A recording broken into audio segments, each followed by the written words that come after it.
Takže já tady zdravím trenéra Brumova, Miroslava Minčegu. Zdravím tě, Miro. Zdravím. Miro, tak v nedělu začíná sezóna.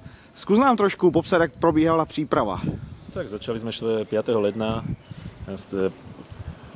Adam Kšiva sa vrátil do Zlína, ostatní, dá sa povedať, tu zostali. Roman Macku sa vrátil, dá sa povedať, vlastne zostal tu. Čiže káder zostal pokope, prišli mladí chlapci, vrátil sa Lojzo Fojtík, vrátil sa zo Slovácka Habi.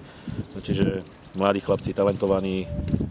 Čiže ja si myslím, že mužstvo je dobre pripravené, ukázali to aj v prípravných zápasoch, kde sme odohrali aj kvalitné zápasy s dobrými mužstvami, ako Frýdek, Mistek, Nové Mesto, Zlín.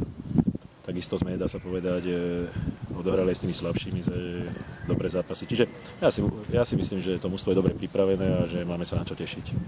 V nedělu nás čeká Prostějov. Víš něco o tom mužstvu? Tak bol som sa pozrieť teraz, jak dohrávali ten zápas s tým Havížovom.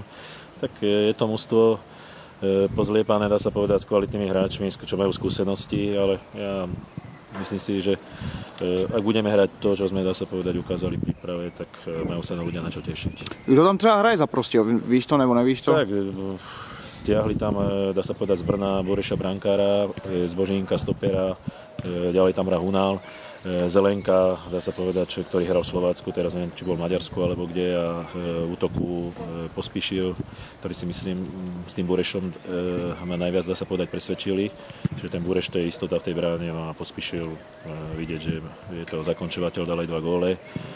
Čiže je to mužstvo skúsené, vie využiť chyby, ale tak musíme sa s tým poprať a ja si myslím, že toto je zápas pre tých hráčov lepší, ako potom, keď nás bude čakať Krnov alebo ďalší superi, lebo s takýmto mužstvom sa môžu vyhecovať a môžu ukázať, že sú tiež dobrí fotbalisti.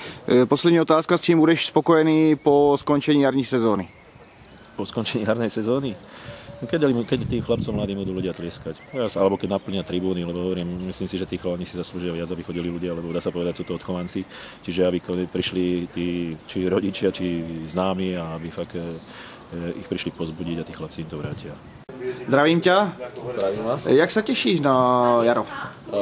Teším sa. Konečne po dlhej prestávke začneme hrať súťažné zápasy, takže je sa na čo tešiť. Budeme zberať ďalšie za body a tešíme sa. S čím ty budeš spokojený po skončení jarní části? Keď dosiahneme čo najlepšie ciele, najlepšie v tabulke.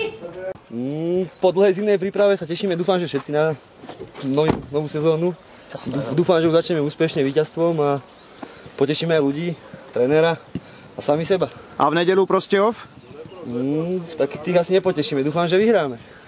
Musíme překvapit a potěšíme se a uvidíme, jak dopadne. No. A i tvůj pes se přijde podívat?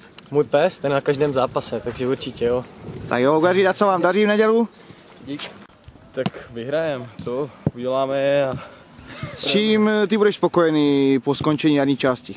Když budeme do 5. místa a bude se prostě dařit celému týmu. Díky, ať se ti daří.